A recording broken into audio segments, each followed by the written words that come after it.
தரம் 10 மாணவர்களே, உங்களோட பாடப்புத்தகத்துல 4வது பாடம் ஈருறுப்பு கோவைகளின் விரிவு. இந்த ஈருறுப்பு கோவைகளின் விரிவு சம்பந்தமாக நாங்கள் அடுத்ததாக பார்ப்போம். அதுல முதலாவதாக ஒரு கோவை 2 அடைப்புகள் உங்களுக்கு தரப்படுகிறது. இந்த கோவை எப்படி நம்ம சுருக்கிறோம் அதுதான் நாம பார்க்கிறோம். அதாவது இந்த முதலாவது அடைப்பில் உள்ள 2x என்ற கணியத்தால இந்த அடைப்பை பெருக்க வேண்டும்.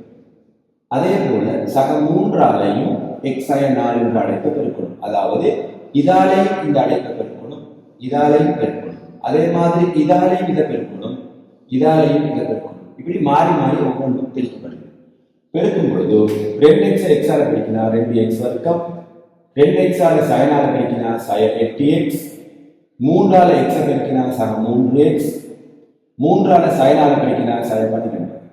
ஆகவே 2x வர்க்கம் சய 8 சக 3 அடையாளம் மாறி இருக்குது. அப்ப அடையாளம் மாறி இருந்தால் கழிச்சு பண்ணும், கழிச்ச 5x பெருசிக்கு முன்னால சய, ஆகவே சய 5x சய 12 என்று எங்களோட கோவை கிடைக்கின்றது.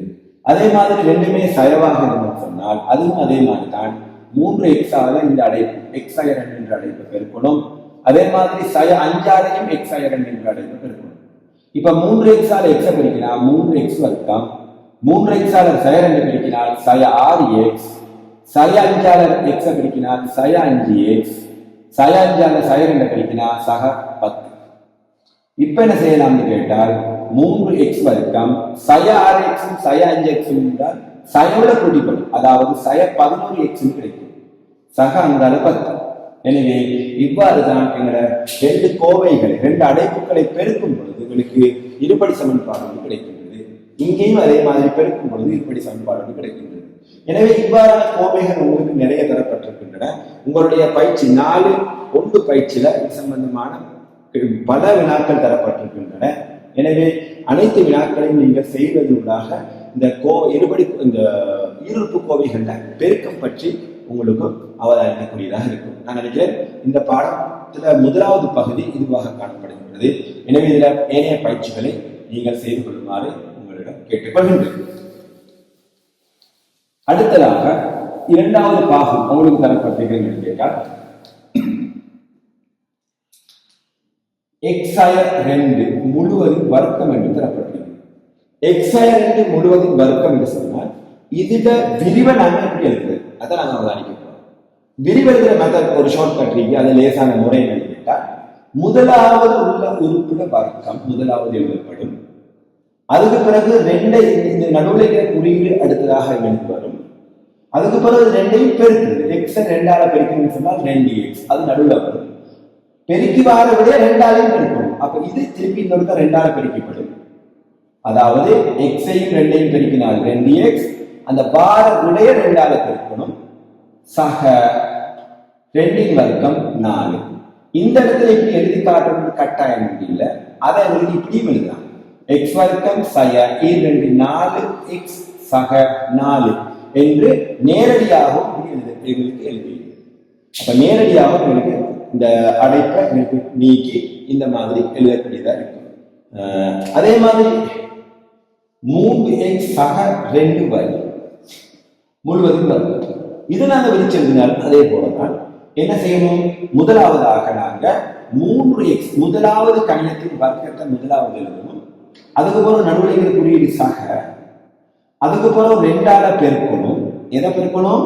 முதலாவது கணியம் தர 2வது கணியம். இந்த 2 கணியங்களையும் பெருக்கி வார விடையை 2ஆல பெருக்க வேண்டும். அதுக்கு பிறகு 2y என்று சொல்லக்கூடிய கணியத்துல வர்க்கத்தை எழுத வேண்டும். இப்ப நான் அடுத்த வழியில இறுதியான விடையை எழுதலாம். 3க்கும் வர்க்கம் x-க்கும் வர்க்கமாக இருப்பதனால 3இன் வர்க்கம் 9, x-இன் வர்க்கம் x வர்க்கம். இப்ப இதுல இலக்கம் எல்லாத்தையும் பெருக்கும். 3 6 6 12 12 xy. அதே மாதிரி இங்க 2இன் வர்க்கம் 4, y-இன் வர்க்கம் y வர்க்கம்.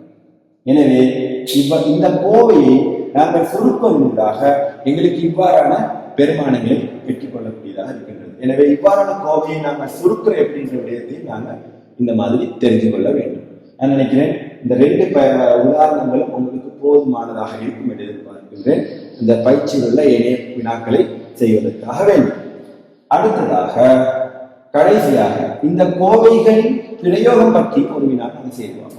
உதாரணமாக 103 வர்க்கம், 103 வர்க்கத்தை நாங்க இந்த மாதிரியான கோவை வடிவத்தில் நாங்கள் எழுதணும்னு சொன்னால் இதற்கு எழுதலாம் 100 சக 3 முழுவதின் வர்க்கம் எழுதலாம்.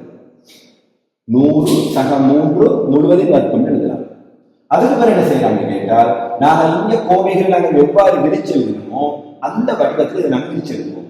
முதலாவது இலக்கத்தில வர்க்கம் முதலாவது எழுதுவோம், சக 2 தர முதலாவது இலக்கம் தர 2வது இலக்கம், சக 2வது இலக்கத்துல வர்க்கம் என்று வருகிறது.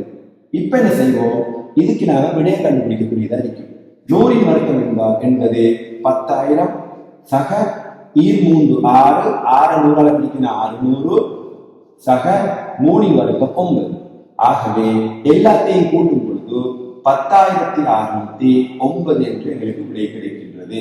அதாவது 103 வர்க்கத்தை நாங்க காரணி அறிவை பயன்படுத்தி செய்வதற்காக எங்களுக்கு 10,609 என்று கிடைக்கும். எக்ஸாம்ல இப்படி இல்லாம நீங்க சும்மா படிக்க எழுதிங்கன்னா 1 மார்க்ஸ் கிடைக்காது. இதெல்லாம் காரணி அறிவை பயன்படுத்தி செய்ய வேண்டிய விஷயம். எனவே காரணி அறிவை பயன்படுத்தியதன் மூலமாக எங்களுக்கு இந்த பாடத்தை எங்களுக்கு இலகுவாக செய்யக்கூடியதாக இருக்கும்.